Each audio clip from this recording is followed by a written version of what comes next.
Open up your eyes, it's all brand new. Every wish you make can still come true. I'm a no. This cameraman, I'm going to say, hi folks, I'm Richard Duby, and this is Think About It. My guest today is a very old friend of mine, and when I say that I don't mean just chronologically. He and I have been friends since we're 18 years old, and seeing as I'm just celebrating my 80th, I think you can do the math and figure out how long we've been friends. What we're going to be talking about today is the Ukraine, Russia, the relationship to the rest of the world. So without further ado, I'd like to introduce Jerry Kindrachuk. Jerry, thank you very much for being here. My pleasure. Appreciate it. And before we begin, tell the folks a little bit about yourself. Where were you born? How did you get here? When did you get here? I was born, I'm a refugee. Yeah. I was born, I'm as old as Rich is. I was born in 1944. My parents were running from the communist invasion of Ukraine. I was born in a hay wagon. They were going from Ukraine, trying to hit Poland, winding up in Slovakia. I was born on the 11th of December, but they didn't find a government where they could register my birth until the 14th. So my birth certificate is in Bratislava, Slovakia. And wait, let me interrupt you for 1 second. Slovakia became... It was Czechoslovakia. Okay. It was Bratislava, Czechoslovakia at the time. Right. Today it's Slovakia. And that made me what they call anchor babies now. Because in 1945, they started repatriating refugees back to their native countries, which would be Ukraine, Belarus, and others. And because I had a Czechoslovakian birth certificate, that made me a European exempt from repatriation. So what we call anchor babies here. You were an anchor baby for what country, though? Is that considered? Well, not for a country, but not to be actually a European country. Okay. I would be an anchor baby for Europe, entitled to stay in Europe, as opposed to being sent back. If we were sent back to Ukraine, well, the rest of them were sent out to Siberia. Okay, so then apparently your folks came to this country. Right. We then wound up in a small town called Landeck in Austria, which ran a refugee camp, a displaced persons camp, and we waited for a visa for my father to get a visa for the United States. We initially had a visa to go to Canada, but somebody stole my father's papers, so we spent another 2 years waiting for the next quota. And here I am. I came to the United States in 1949. I was 5 years old. Been here ever since. Right. However, growing up Ukrainian, that was my first language. My language skills and going through college and everything, I became a CPA. Oh, wait a second. Before any of that, when you came here, you were not a U.S. citizen. No. So when did your folks and you become U.S. citizens? Well, at that time, you had to wait 5 years. Yeah. My parents became citizens after 5 years in the country in the early 50s, probably around 54, 55. Right. 55. And that automatically made me a citizen. Now, did your parents speak English when they came to the country? No, not a word. So did they settle in what could be called a Ukrainian community? Or? Yeah, in Newark, New Jersey. In Newark. The Ukrainian church sponsored us. We lived with a Ukrainian family for a few months before we found our own home. Then my father got a job. My father was a lawyer in Ukraine, which if we went back, he'd be executed. Why would he be executed? Well, nowadays? Well, not now, but in those days, if he went back. He went back. Because he was part of the intelligentsia. Okay. The communists, if you weren't a communist, you're an intelligent person. That's what I'd like you to do for our audience. I'd like you to give them something of a flavor of what the Ukraine was like at that time, Ukraine, and what Russia, the influence of Russia and what was happening. Wow. Stalin. Yeah, well, interestingly, I just finished reading two very good books. One, which will explain. One is George Orwell in Russia, which written by Masha, I forget the name. Whatever. Yeah. And that recounts Orwell's experience in Russia, how he and what influence his Russian experience had on writing 1984 and Animal Farm. Right. That's all basically realistic. And the second book is written by David Remnick, who's an editor of The New Yorker, and it's called Lenin's Tomb. It's about the last days of the Soviet Empire. And that actually goes back through historical, it's an excellent book, it's about 400 pages. It goes back historically through Stalin, how Stalin came to power, the Stalinist regime, what the Stalinists did, how they controlled everybody, and up until the Gorbachev's perestroika, et cetera. Right. Now, what I'd like to do during the program, and it may be a little bit difficult for you, but I want to leapfrog time periods, because it's going to be easier for our audience, because right now, and I'm lumping myself in with our audience, right now we have in our minds, we have a profile of Russia, we have a profile of the Ukraine, but the profiles of both are the result of their history, of what's coming forward. So when your folks left Ukraine, and you said that if your dad, who was an attorney, had gone back to the Ukraine, he would probably be executed. Why would he have been executed? He was part of the intelligentsia, which had a free, they were thinking of freedom. Mm-hmm. They were free. Right. They were subject to various invasions over the years. Yeah. Stalin had a quota of executions. Right. Every governor of every province of the Soviet Union had a quota of how many executions per month they had to carry out. It was anywhere between 3,000 and 5,000 a month. People who had independent thoughts were the most dangerous. And I think this is something that our audience has to understand, and me has to understand. I'm going to make that official right now. When I say the audience, I'm part of the audience. Russia controlled Ukraine at that point in time. Right. Right? Now, was the Ukraine at that point in time officially a part of the USSR? Yes. Okay. Right. All right. So anything that went on in Ukraine was the result of what was coming out of Moscow. Right. Am I correct? And when you had barbaric leaders, and I can say that with no fear of contradiction, in Moscow, they would exert this power on the people of Ukraine. So this quota of 3,000 to 5,000 people that were being executed, what do you feel the purpose of that was? Just a demonstration of power? Of course, control and control. Yeah. You turned neighbors against each other because everybody was afraid of, even if you didn't do anything. 1984. That's right. Exactly. You were gone. Yeah. You disappeared, and everybody knew you were executed. Do you see parallels between that epoch, that time, and the Russia of today, the way people disappear under Putin? Very much. Putin was a great admirer of Stalin. Okay. And I know that from first person. I worked in St. Petersburg, Russia from 92 to 95. So are you fluent in Russian? Yes, I'm fluent in Russian. That's why, let me go back to my experience, why I wound up there.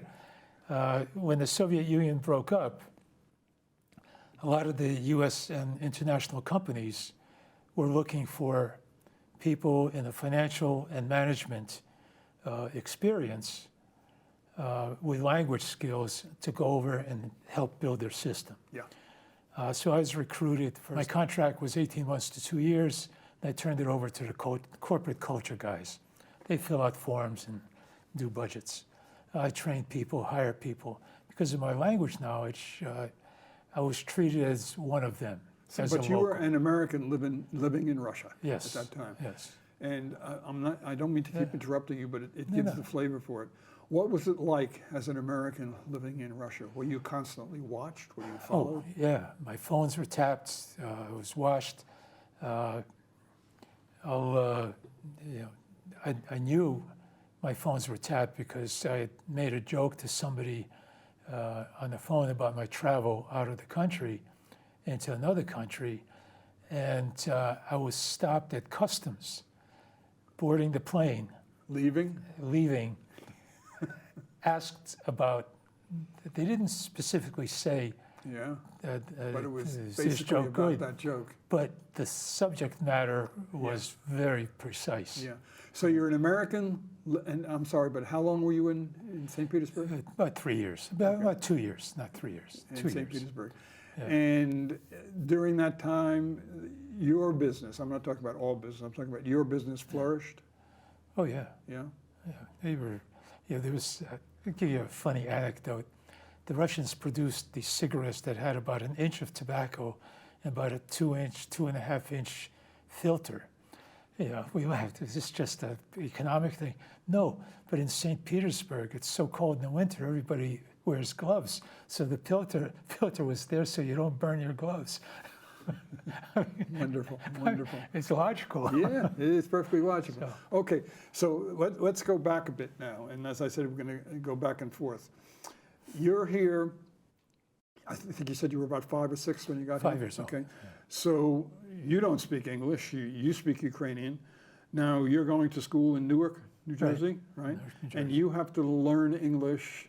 Right. Unlike now, I mean, I think it's wonderful, but in our school system, if English is not your first language, there's assistance all along Right. the way. There's no assistance. There was no no. assistance. You just had to learn it on the street. on the street on the Yeah. fly. Yeah. Okay. I also learned Italian because I lived in an Italian neighborhood. Did you keep up your Italian? No, but I can understand a lot of Okay. it. Yeah. So here you are. You're a 6-year-old. You don't speak English. You're learning it, and by the time you're 7, 8 years old, you're at least conversant in English. Oh yeah. You go all through the school system, Right. and through high school High school. in Newark. And During that time, was your family in contact with any family that you left behind in the Ukraine? they were not directly, but through mail. Yeah. They would send cards to each other. It was very. You had to be very careful what you said. You couldn't feel sorry for your family over there, or else they'd be shipped out. Yeah. You couldn't ask them if they needed anything because under the communist system, you had everything you needed. Now, do you still have family over there? They're all pretty All much dispersed, dead. yeah. We have. Yeah, my wife's Ukrainian also. Yeah. She was born here, but she has family there. We visited them, but my family is More or less pretty, gone. pretty Yeah. much gone. But everything had to be built, and when they had little code words they could use that everything's wonderful, you know. Did more of your family come over subsequently? Yeah, we had 5 generations. My father was clever enough to organize the entire family. My mother's sister, her brother, his wife, Okay. my aunt's boyfriend, which they got married, husband, and my great-grandmother. Wonderful. So he got like 3-4 generations out of the country, organized the whole thing, Okay. because he had money. As I said, I keep leapfrogging. The Union of Soviet Socialist Republic. Yeah. This is now when Ukraine is part of that, Right. USSR falls apart. Right. It basically disintegrates. And before we go into what I think my next questions are going to be, would you give us your opinion as to why the USSR fell apart? Economics. More. We drove them into bankruptcy. When you say we, You know, the United States, the West. the West. Our economies were so strong, we could support a military-industrial complex. Yeah. There was also some opportunities under, and Remnick's book covers it very nicely. There were a lot of opportunities for people to travel on business. because Okay. Russia was trying to develop business outside Right, of Russia right. or the Soviet Union. So there were many opportunities for them to see what the West was living like. Once you see the West. You know, and people started, especially in Poland, because in Poland, when you have Gdansk and Lech Wałęsa, Yeah. he started a big movement. Right. And people saw the invasion of Czechoslovakia, Right. and then Hungary. And in Hungary. And Excuse me for interrupting, but the Hungarian, for lack of a better term, revolution was really considerably more brutal than what most of us were used to seeing. Yeah. I mean, there were summary executions that were taking place left and right. That's right. Yeah. I mean, every revolution got worse and worse. Yeah. Yeah. They ruled by fear. Yeah. And I don't know if you want to get into the children's Please. homes. What I found out, being in St. Petersburg, Russia, a year or two after they they broke up, a lot of people were much more open to discussions. I also worked, not only St. Petersburg, I went to Kyiv, and I also worked in Uzbekistan and Kazakhstan for Fortune 500 companies. In Kazakhstan, Excuse me for the Kyiv in Ukraine. yes, Yes, go Kyiv, ahead. the capital of Ukraine, Yes, go ahead. and then to Tashkent, the capital of Uzbekistan, Almaty, Kazakhstan. Kazakhstan, northern Kazakhstan, was Siberia. They had a city there called Akmala, which translates into White Death. Right. And a child in Ukraine or even in Russia or anywhere within the Soviet Union who the teacher suspected of not getting a communist education never made it home from class. The child would be picked up at the end of class or even during class, shipped out to Kazakhstan. And what happened to them? They changed their name. They put them into what they called Детский home, children's home. They essentially became orphans. They changed their names to Kazakh names and just indoctrinated them. And I've met numerous people. I met a woman who ran a home like this in a city called Karaganda in northern Kazakhstan. Were they adopted by other families? They were, many of them were given out to adoption. And once they became acclimated and sufficiently indoctrinated into the communist system, they were given up for adoption throughout Russia. Okay. Yeah, mostly in the eastern parts. They didn't want them getting too close to Moscow or Ukraine. Right. And she ran through her hands went 250,000 children over a 30-year period. Wow. And that's exactly what Putin is doing now. There are thousands of Ukrainian children. They come in, they say it's to keep them safe.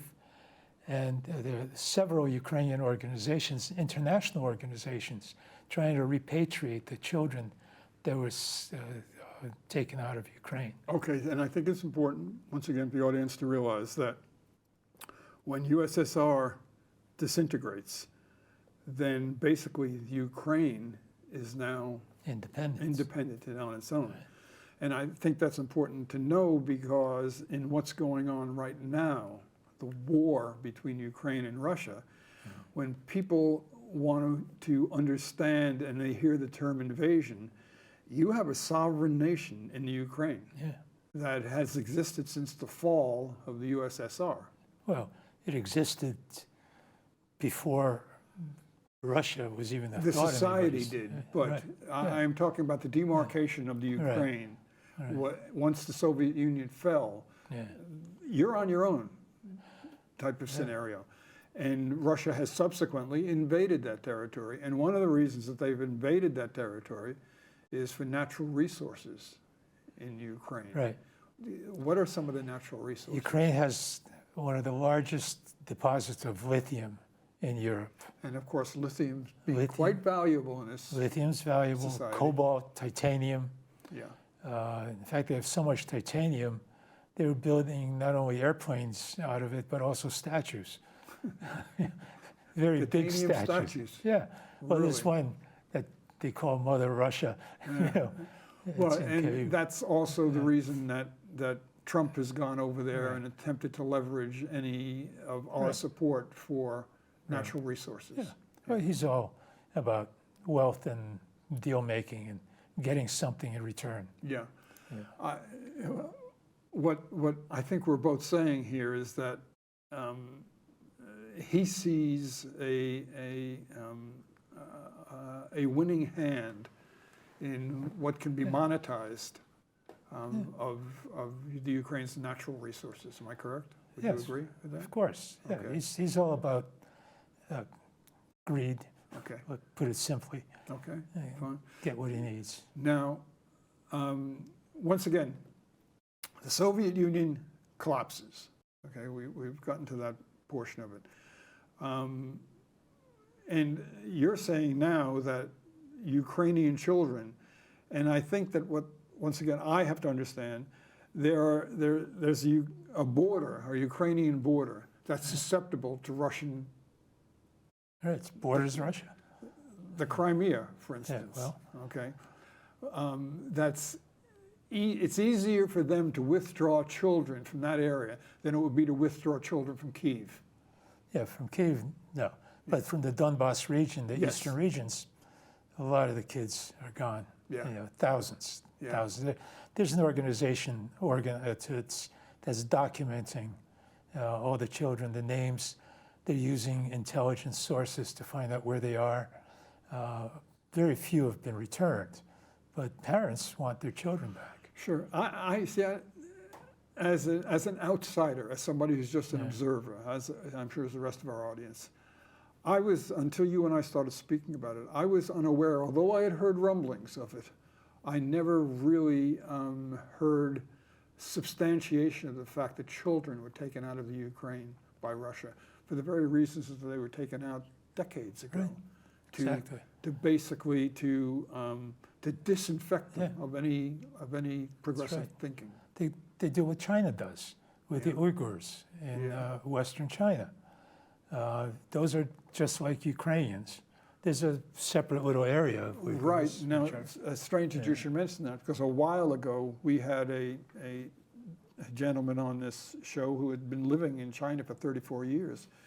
And we learned of the fact that if a child showed a propensity for something that China could really use, like language skills or math skills, I mean, above average skills, they would be taken. And the government would just take them, and that was it. They're gone. So hearing this about Ukrainian children is chilling, absolutely chilling.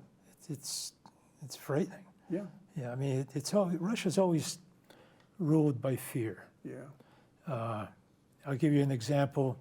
When I first got to St. Petersburg, turnstiles, the most inconsequential turnstiles. point in a subway Yeah, in your life.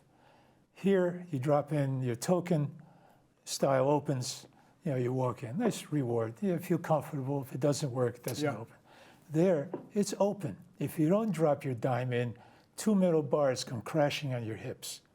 And if you're an elderly person like us, it could easily break well, a speak hip. for yourself. It's like you're looking at about 40 or 50 pounds of force from each side. Hit you on your hips. So you wake up, you're going to work, and the first thing you think about, you're afraid of the government Yeah. breaking your hip because your dime doesn't work. And that's the overriding factor, is that a It's fear of the government. Fear. Well, I mean, the thing of executions, your fear of executions. Look, they starved the breadbasket of Europe in the 30s. There's a movie called Harvest of Sorrow. They starved millions of Ukrainians, farmers. If you stole a potato, you were shot. well, I just saw a video of ICE taking a woman into custody in Manhattan and leaving her 12-year-old child on the street.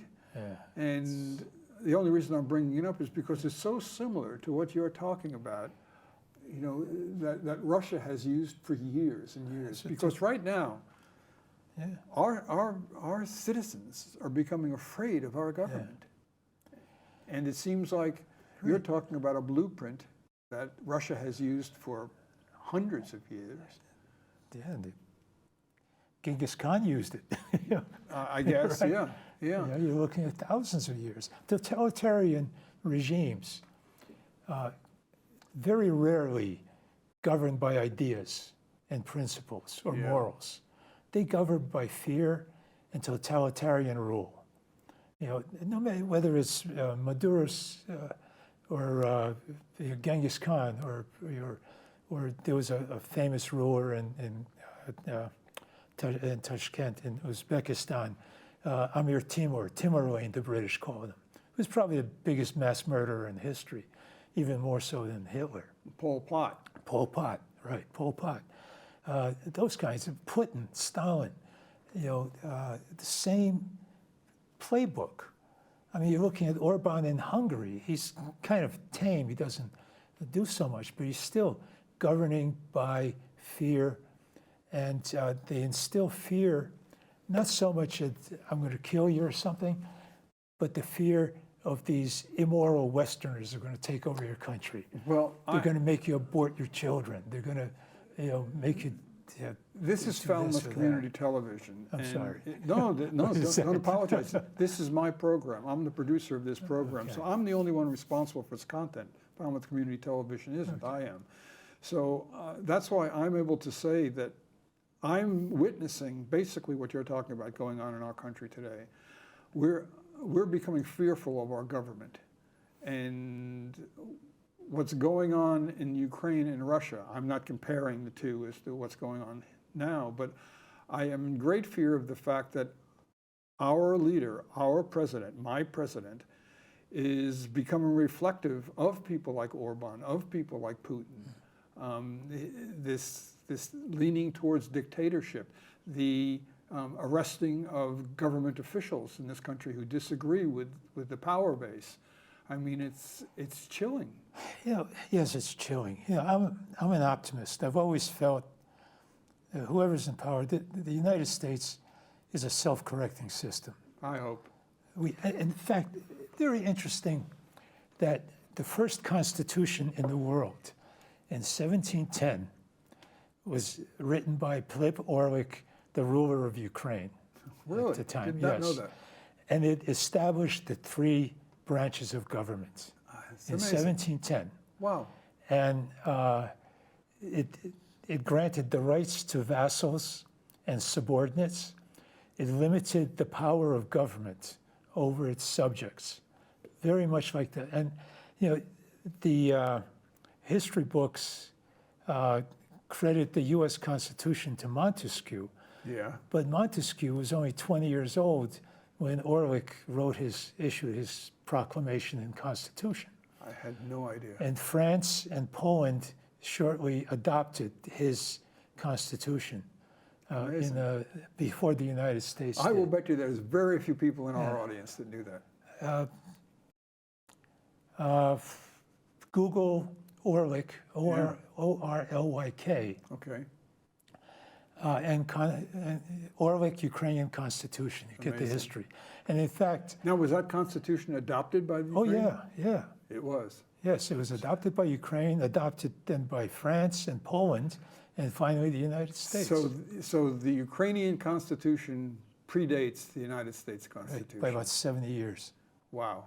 Yeah, two Amazing. generations. So we have him to thank for the structure of our Right. Constitution. And I can't verify the fact, but there's Ukrainian historians seem to think that Orly Airport was named after Orlik. Really? Just changed it a bit? Well, you know, Orlik isn't really a French name. No. Yeah, so where did that come from? Yeah. Let's get to present day. Yeah, sorry. No. No, okay. What's going on now? The war between Russia and Ukraine. Ukraine is basically fighting for its very existence. Would you agree with me? Oh, yeah, Russia is fighting to gain territory and natural resources. that's right. Russia was embarrassed recently by the ingenious drone attack that Ukraine.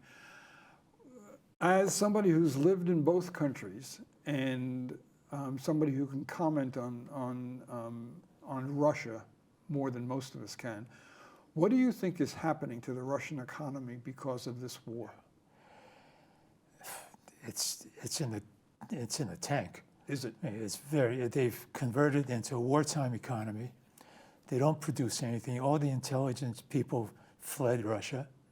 There are more Russian outside of Moscow than there are in Moscow. Intelligent people fled. Do you think that's one of the reasons that Ukraine was able to pull off this incredible drone? Well, I mean, Ukraine was the cyber center for the Soviet Union. All the computers, all the bright people, and all the cyber technicians, computer analysts, they're all in Ukraine. In fact, I'll give you another anecdote about Vladimir Putin. Back in the early 90s, he was the assistant to the mayor when I was in St. Petersburg. So he had no powers, just this guy he was in the conference rooms when I was meeting with the mayor, taking notes of the meeting. He said, how can Ukraine separate from Russia? How can Russia let Ukraine separate when most of the famous Russian authors are from Ukraine? Gogol was Ukrainian. Pushkin had Ukrainian blood. And he was an artist. Yeah. But so many people they don't want to go to war. But Putin is also very clever that he's not recruiting people from the major cities. So the power brokers aren't affected by it. They're in la la land. Yeah. They know there's a war, but they're not exposed to it. It's all the people from the Far East, from the various little republics, Bashkortostan, Dagestan, Chechnya. They're the ones that are going to war. Now you got the Koreans to go to war. And I read today or yesterday that Korea's sending another 6,000 soldiers, ostensibly to rebuild. But so are the other 10,000. Yeah, of course. Most of them are dead. He recruits in Nepal. He recruits in Cuba, South America. So the Russian people are not directly affected by it. But the fact that he's taken so many people, he's lost almost 1 million people so far in the war. So far in the war, to death and injury. And he's taken them from most of the productive centers. People in Moscow and St. Petersburg aren't factory workers for the most part. Most of the factories are out in the hinterlands and towards Asia. And that's where he's drawing the people. Yeah. And they don't have factory workers. They're all in war or they've been injured. They come back with PTSD, like our soldiers come back. The criminals that they let out of prisons who went to war and they came back, now they're criminals again. The bonuses that soldiers get, they come back and they start spending them, and they're basically alcoholics to begin with, and they just more alcoholics. Well, sending criminals, emptying prisons so that you have draftees, so to speak. Take a criminal, send him into combat. When you get him back, he's not he's not a contributing member of society. Yeah, it's hardly rehabilitation. A question I have for you. We know about the oligarchs in Russia. Mm-hmm. When did the era of oligarchs begin in Russia? Began right after independence. And here's what happened. Again, first-hand experience. Yeah. Managers of these corporations, these productive corporations, let me take a step back. In order to privatize, there was a privatization move in the early days, 92, 93. They wanted to privatize business, put them into shareholders' Who was hands. that under? What president? Well, that would have been Brezhnev. Brezhnev? Yeah. Okay. Under Brezhnev, they were privatizing major industries, coal, aluminum, iron, steelworks, cigarettes. And in order to privatize it, how we want to put it into the hands of the workers. So every worker received a share. Yeah. Or a couple of shares or whatever, based on their seniority, et cetera, which was great. Well, what do I do with this piece of paper? The managers, guys who right. continued managing, and all Western companies kept the managers on board. Okay. Because they knew the people, they knew the systems. You had to keep them on board to make that work. They would buy the shares from the employees. And became oligarchs. And they became oligarchs. Wow. I'll give you an example. The guy, his name was Nikolai Akulov. Now, Akulov in Russian means shark. Okay. Very apropos, okay? He was the manager. He wound up buying these shares. He'd give him $100, $200 a share. He accumulated about 20% of the company. And What did they do? with there, he says, I'm your partner. Yeah. They What were they settled- manufacturing? What Oh, was they their were product? cigarettes. Cigarettes. So they wound up buying what probably cost them $20,000 for $2 million. He also got the chairman of the board's yacht in Switzerland, and a mansion on Lake Geneva. Okay. Okay, and he stayed on as general manager. So And that happened in various the other industries. it's just so counterintuitive to hear in a socialist country that you have people who are controlling where all the wealth is funneled to. Yeah.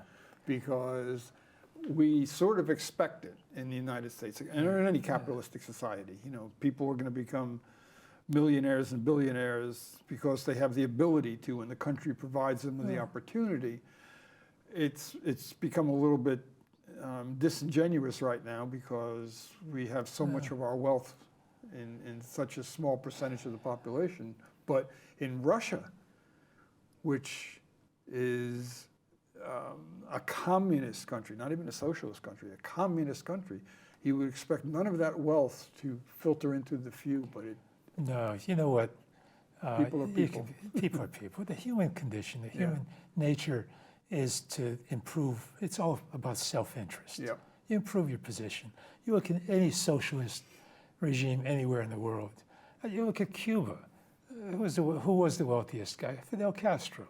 It's strange. I heard somebody discussing the other day, and I may be not quite accurate in my quote, but it was something like this. They were discussing socialism and communism, and this gentleman corrected the other person. Well, that's not quite accurate. You see, in socialism, everybody shares in the wealth. In communism, everybody shares in the poverty, right? And I thought that's kind of the way you can think about it. Pretty much, yeah. Yeah. Yeah, but whenever you get into power, every society, every economic system has to have leadership. Yeah. Otherwise, you have anarchy. Sure. You have just chaos. Yeah. So once you get into leadership, you kind of like that point. Of course. You govern people, you have power. Well, you have to have a better house than everybody else. You have to have a better car. Yeah. You get a driver. You eat better food. You're first in line at the movies. Well, I guess where I am concerned, when you see reports that the CEO of a company is making 800 times what the employee is making, right? And you start to say, how did this get to this point? And what's the difference between that 2% of our population, that's where so much of the wealth is focused, and oligarchs? And there really isn't that much of a difference. Well, right. Yeah, there isn't that much. Yeah. Okay. And I mean, that's a little, I don't know how to put it. It's not a one-to-one type of relationship because our oligarchs in the country are not, they're generous people. They fund hospitals, they fund schools, they look at what Gates is doing with his millions, with, Berkshire Hathaway, what the hell's his name? Warren Buffett. Oh, Warren Buffett. Yep. What he's doing. So a lot of, and I being a CPA, I have a lot of wealthy clients. Okay. And they're So very. we're they're not very, Russia. Yeah, they're very generous. How long do you feel? And I know that you still have your sons, of course, but he was operating out of Kyiv until it became impossible to maintain the business there. How long do you think Ukraine can hold out in this war? You know, that's obviously being Ukrainian, I'm very optimistic that they can do it. I mean, look what they did with the drones. Yeah. They were able to penetrate for 18 months without leaking. You could never do that in the United States, probably anywhere else in the world. I'm surprised it occurred there. They have this technology, they're starting to build their own ballistic missiles, which will free them up to attack wherever they want to. Right now, the U.S. and the Limits West, their range. they get their hands tied. Yeah. You know, why do that? You know, so that's going to open it up. And I don't think Russia can last much longer. You know, they may have all the missiles. They don't have the people. They don't have the support of the people is going to start waning, because he's going to have to start relying on people in Moscow and St. Petersburg and draft them. Yeah. Also, the economy isn't producing anything other than weapons. You can't have a wartime economy without a recession hitting eventually. Besides precious natural resources, what does Ukraine do to produce? They have, again, the cyber. Again, I have several clients in Western Ukraine who, young guys in their 20s, they all started businesses in the United States. They don't live here, they live in Ukraine. They do everything online. And their company, they employ about 300 people. Okay. And their companies gross between 20 and $30 million Okay. outside the country. All the money's going into Ukraine. They pay their employees well.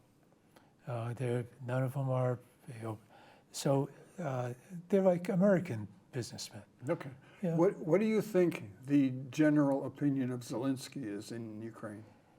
Well, his approval rating's up over 60%. Yeah. You know, it's got to drop a little bit. You know, people are tired. They have to be. You've got to be tired. You know, my son, you know, and my son still runs his business, his wife's business in Ukraine. You know, still have 200 or 300 women working for them, Okay. sewing dresses. But they moved to Paris. Yeah, I know. But he still spends 2 weeks in Ukraine. Got to manage the business. And he says everybody's on edge. When you have sirens going off all night, you don't get any sleep. Sure. You know, and you're irritable, you're on edge, Do etc. you think it's possible that the Ukraine can ever regain Crimea? It could. Crimea is a peninsula of Ukraine. You know, right. It's not connected to Russia. Right. Russia had to build a 3-mile bridge, and all the water for Crimea comes out That of bridge Ukraine. was recently damaged. Right. Yeah. And in fact, it's sinking because somebody didn't put enough cement into the pylons that are holding it Wonderful. up. So it's gradually sinking. It was corruption. Yeah. In fact, one thing, when Russia first invaded Ukraine, proper Ukraine, not Crimea, my son said, the Russian corruption is what saved Ukraine. Because they didn't have night goggles. Russia was dedicating billions of dollars towards the military, and that was all stolen. So they never invested in I the heard equipment. rumors of that. Yeah. Because in the beginning of the war, we were told, we heard numbers of reports how ill-equipped the Russian troops were. Right. And a lot of the units ran out of ammunition very early on in the war. Yeah, because it was so stolen. It was not sold, but the money for it was stolen. So the Soviet Union, is that corrupt? Oh yeah, yeah, yeah. I mean, there's corruption in every developing nation. When you've got, you know, It's not a developing opportunity. nation anymore. Well, no, it's not. But you know, it's like a lot of people say, it's a gas station with an army. You know? Well, listen, all nations have a degree of corrupt activity going Sure. on. You know, all major nations do. And That's Ukraine given. isn't any different either. So Yeah, but the amount of corruption that I saw demonstrated especially in the early parts of this war, were eye-opening to me. I just Yeah. didn't realize that existed to that extent in Russia. oh yeah, yeah. Most of the money went for vodka. You know, or the tank commanders were always drunk. Yeah, You know? and Putin himself, who is probably a multi-billionaire at this Yeah. point in time, his money is derived just from kickbacks. Does he have It's all pieces of kickbacks. business? He has a piece of everybody's business. He does. You know, people will come in. You know, it's not from Putin, but they. He's like a certain mafia government- don. Yeah, you know, tax authorities are the main source. You know, of his What are wealth. taxes in Russia? What are taxes like in Russia? Well, they're 20, 25%. I mean, they're pretty low. Yeah. People pay 10% flat tax, no matter how much you earn. You know, but corporate taxes are just graduated between 10 and 20, 25%, but not that much more. I might have changed, but an IRS agent here comes in with a briefcase, Right. you know, and you sit down, you talk about it. They have balaclavas and machine guns, Really? and they come in and they arrest your records. Really? And if you attempt to run out, they can shoot you. You know, Wow. they'll arrest your inventory, your records, and somehow they wind up with a piece of your business. Now, I have never been in Russia, but I've been in Finland. And when I was in Finland, I said to myself, this is what it's like to be in Russia.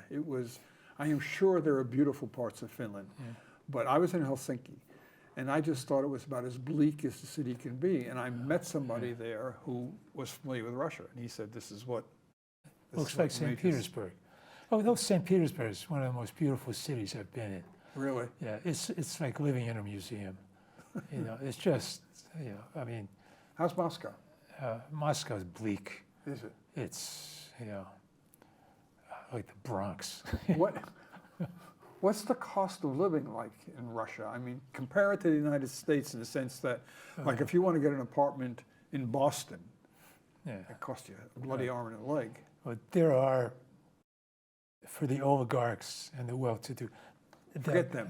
Yeah, I mean, the range of salaries is as big as the United States. Is it? Except there's much fewer at the top, many more at the bottom. Do you know if there's a minimum wage? You know what? I think there is. But you know what? Again, another fear point. Yeah. I just thought of it, speaking of wages. During the communist period, you could never get a bonus for working, because under communism, you were assumed to be working at your peak your peak. performance. Sure. But you could be docked up to 10% of your salary by your manager. So you're always afraid of not following your manager's advice or making him feel like you think he's smarter than he is. You would dock your salary by 10%. So authority is just everywhere. That's right. And again, Everywhere. fear. Wow. And I'll give you an anecdotal. January 1985, big snowstorm in St. Petersburg. Yeltsin is coming to town. Yeah. Got to get everything ready. Paved the road from the airport to the city. They painted all the buildings, but only as high as he can see out of his limousine. You know, economy. Yeah. But they paved the roads, but nobody gave the order to remove the ice and snow.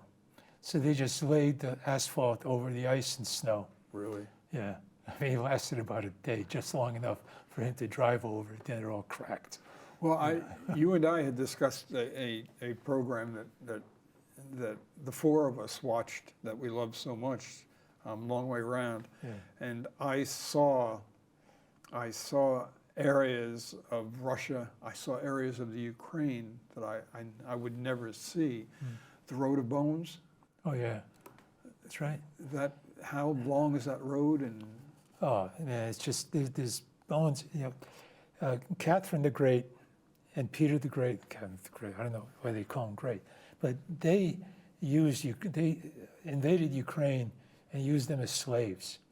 There's a saying in Ukraine that St. Petersburg was built on a foundation of bones, of Ukrainian bones. mm-hmm. You know, they would invade, well, everybody invaded Ukraine, had all the resources, the breadbasket of Europe, Yeah. black topsoil, the Poles, the Lithuanians, the Topsoil. Turks. Yeah. I hadn't heard that until you alerted me to that fact, Yeah, that they are. 40% of the world's black topsoil is in Ukraine. Yeah. Amazing. And Stalin decided he was going to take that from Ukraine, bring it to Russia, and make Ukraine an industrial state. So he paved over a lot of farms, built factories, and the farms that existed, he basically took all the food. You were given an allowance of like 3 potatoes per person per day or something like that. Yeah. The movie Harvest of Sorrow, Yeah. it's pretty good. I think it's on Netflix. But anyway, I'm not promoting anything. The other thing that I saw in that sort of documentary was how incredibly human the people of that region are, how much how generous they are. People are generous all over the world when they're poor. I guess. Yeah. I guess. Yeah. I don't know whether I agree. I'd have to think about that. I grew up poor. Yeah. I remember my parents being generous. If somebody comes, and even today, if you go to a family's home, the table will be laden, studded bows. Yeah. You'll give them your last meal. It's generous. It was the same thing in St. Petersburg. The farmer, the factory worker, they're proud of what they do. They're proud of themselves. They don't pine for wealth or greed. They're happy with their families. They're always happy to greet strangers. In case the audience doesn't know, the show that we're talking about, 2 gentlemen went basically Around the world. around the world on motorcycles, and part of it, of course, was had to go across Russia and Ukraine, and people that helped them were they weren't making anything. I mean, a lot of these were poor people who they were in dire straits from time to time, especially trying to cross rivers that were swollen, and people would do anything to help them. Yeah, but they were generous. Yeah. And you'll probably find that on the Cape as well. Not during tourist season. Yeah, okay. Well, listen, this has been absolutely fantastic, and I hope it's as informative for our audience as it's been for me. And maybe next year, when you come back, we'll have an R-rated version. We'll talk about what we were like when we were 18 years old. 18, and 20, and 22, and 25, and but that's 60. That's an adults-only version that we'll talk about. But in the meantime, Jerry Kindrachuk, I can't thank you enough, and we are going to be, actually, we'll be celebrating this whole weekend. Yeah. And folks, that's it for this edition of Think About It. I hope it was as informative for you as it was for me. And I certainly hope that all that Jerry talked about the Ukraine, about Russia, about history, has given you plenty of food to think about it. So until we meet again, don't forget we are on every Wednesday night at 8 p.m. You can find us on YouTube by simply searching for Rich Duby and Think About It. And if you'd care to drop us a line and either praise us or correct us or whatever, you can reach us at goandthinkaboutit@gmail.com. That email address will be on in the trailer. So once again, thank you very much, and until the next time, peace to everybody out there. Thank